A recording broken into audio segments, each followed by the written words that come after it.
Hey, hello, folks. Steve Johnson here. Today, we're honored to have our first guest on our very first podcast, JP Lonne, and he is a workers' comp attorney, and we're really glad to have you. So, JP, welcome. Oh, thank you so much. It's an honor to be here, and it's an honor to be your very first guest. I am a senior partner with the law office of Straussner, Sherman, Lonné, Treger, Helquist, and Krupnik. Now, it's a long name, but everyone just knows us as Straussner Sherman. Awesome. And how long have you been at the firm?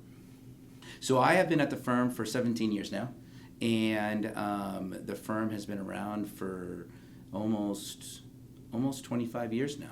Okay. And representing public safety officers the whole time. What is one of the most rewarding parts of working with public safety? Well, it's getting the opportunity to help those who are always helping others, right? Given their line of work and what they do and the things that they have to deal with day in and day out, it's very rewarding to be able to, when they have an issue and they have a problem, that they can call us and we say, we got you. We'll take care of you this time. And I know with regard to your firm, you guys do workers' comp, disability, personal injury, those sorts of things. What's your expertise? So my expertise is workers' compensation. So I focus mainly and primarily on representing public safety with workers' compensation matters. And then also in the firm, we do medical retirements, and we also have a subsequent injuries benefits trust fund section of the firm as well. Okay. And then what are some of the common mistakes people make when they are going about the process to do their claims? So I think first and foremost, not being properly advised as to what options they have. It's definitely recommended to seek guidance. Contact an attorney, find out how the process plays out, what options you have, so that you're informed, right? The sooner the better. More often than not, people are now trying to navigate the system, and they have no idea, how the system works, and which doctors they can go to, what benefits they're entitled to. So it's tough to navigate something when you don't really know what's going on and whether what's being done is the right way to do it. Oftentimes, members will come in and talk about how do I use my 4850 time. 4850 came about from Labor Code Section 4850, and it was enacted almost 100 years ago.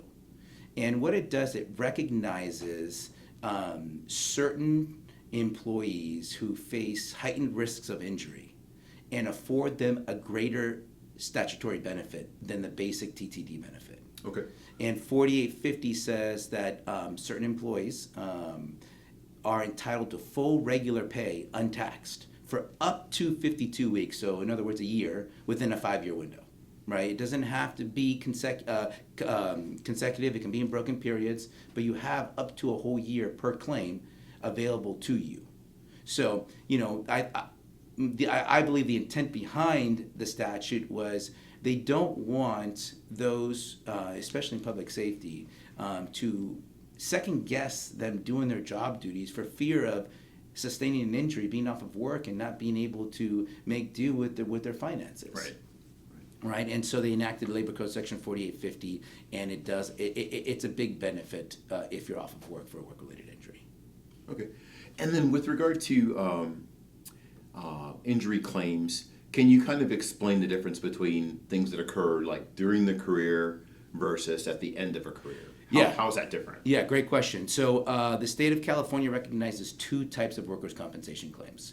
One is a specific injury, and it kind of speaks for itself. It's a specific incident on a specific day that causes an injury.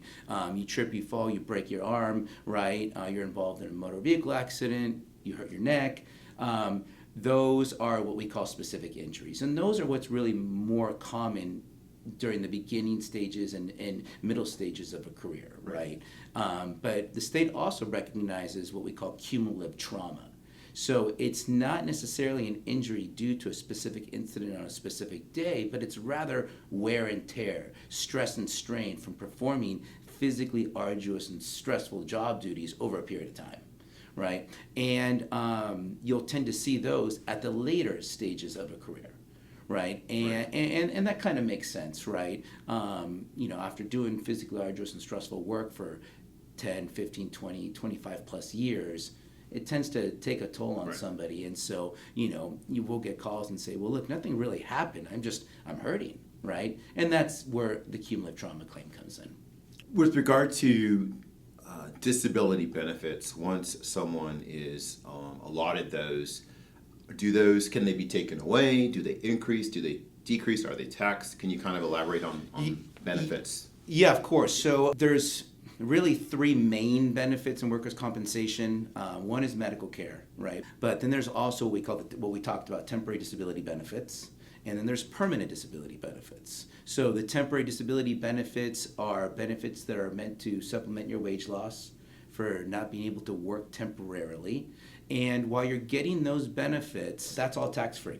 Going to your question in terms of, what can you do when you're getting those benefits? And that's a very common question we get. Fortunately, there's not a whole lot, right? Because what's happening is you're going and you're seeing a doctor, and that doctor is saying, you have these injuries, and I don't believe you can work temporarily because of these injuries. Or I believe you can, but with certain restrictions. And so you're very restricted in terms of what you should be doing. And you can't be working elsewhere while getting those benefits. This is meant to supplement the wages that you're losing because you're unable to work. So you're very limited in terms of what you can and can't do when you're getting those benefits.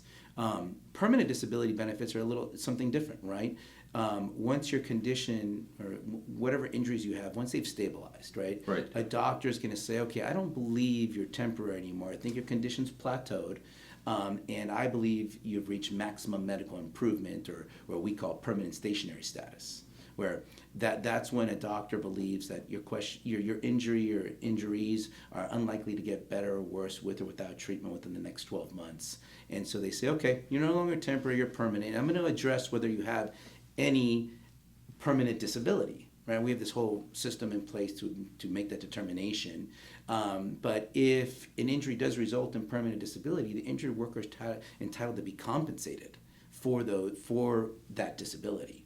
And that's what we call permanent disability. Those benefits are also not taxed.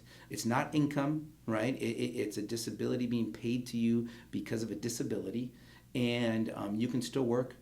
You can still do other things. It's in addition to anything else that you're getting. It's just it's meant to be a benefit to pay you because, hey, you have this injury and it has these lasting residuals that impact your ability to do certain things. I think that's a major distinction, that these are benefits. They're not considered income. Correct. Per se, even though some people may view them as such, they are not income. Correct. Right. Yeah, those benefits are not considered income whatsoever. Right. And both temporary disability, permanent disability, tax-free benefits. Right, and they have the protections of that. And then with regard to say a member retires, and then later after that realizes that they have some things that they probably should have dealt with before they retired. Are they out of luck, or can they still file for any type of benefit? Even after you retire, if you have, an injury or a condition that arises, you can still file a work comp claim for it, right? What it's ultimately going to come back down to is whatever you're experiencing at that time, can it be related back to you performing your job duties over the course of your career? And that determination is going to be made by a medical doctor, right? That basically says, you have this injury or this condition, and I believe that it's related to your performance of your job duties, and it's all within reasonable medical probabilities. So yeah, it's not too late to file a work comp claim when you're retired, but advisable to try to address those things before you go out. And what would you say the reason, why do people either not file a claim when they're probably entitled to it, or wait till it's later in the process? Why would a member do that? Right. Well, I think there's various factors that come into play there. One is there's tends to be a big, suck it up mentality within the department, right? No, I'm okay. I'm fine. I can keep doing what I'm doing, right? Type of thing. And then they retire and then they find out, look, I'm really hurt. Is a claim considered like a legal, like a lawsuit, or is it something different? No, Like so- if we file, is it like we're suing the government or a department, or how does that work? Right, yeah, there's no lawsuit being filed, right? Okay. The workers' compensation system is a benefit delivery system. Okay, benefits, right? It's meant to deliver benefits to injured workers.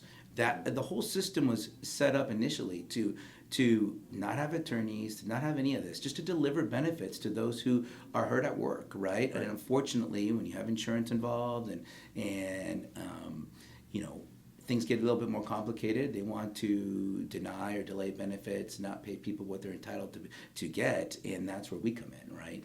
And but there is no lawsuit being filed. Really, you're just applying for these benefits. You're saying, hey, I'm hurt, and I have these things going on, and I believe they're related to work. So what I'm going to do is I'm going to file a claim form saying, hey, I believe I'm entitled to benefits for these things. Right.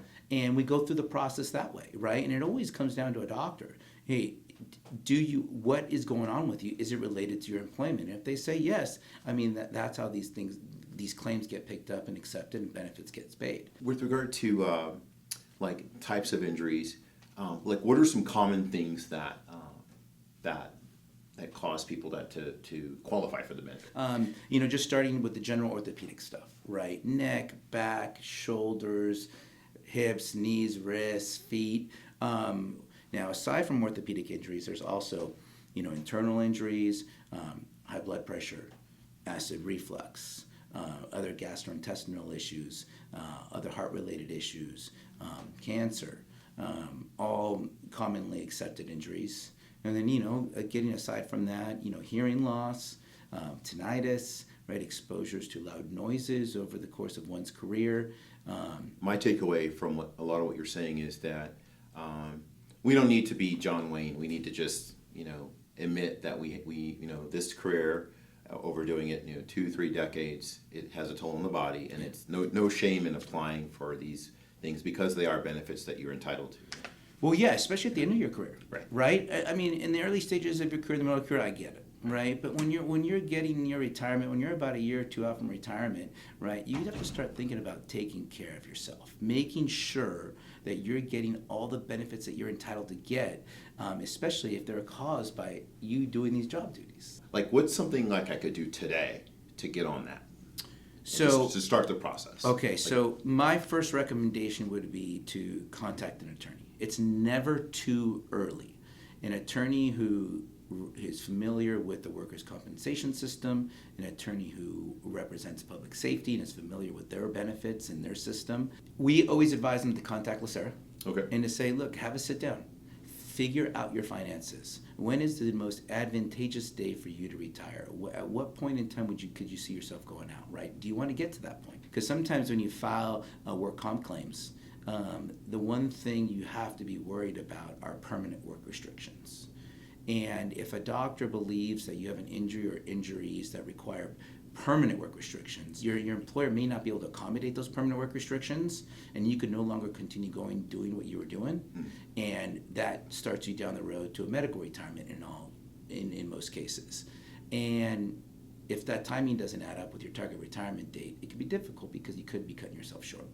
I just wanted to thank you on behalf of POPA for being on our podcast. I know that our members are going to get a lot out of what you said today and what you shared, and we thank you for what you do. We thank you for just being an advocate for us in public safety and law enforcement. So thank you very much. Well, thank you very much for having me, and thank you for POPA and to all the members and all what you guys do. This is the least thing we can do. Yeah. I do have one quick closeout question. What's we've been talking a lot about the members and us. What's something that most people don't know about you? Like a fun fact. That I speak fluent Spanish. Okay. My family is from Argentina. Okay. So first generation here, and it's just That's good to know. Yeah, You're multilingual. It's very surprising to people when I tell them that, but other than that, it's all business. Okay. All right. Well, thank you for coming on. Thank you. Hey, thank you so much for having me. All right.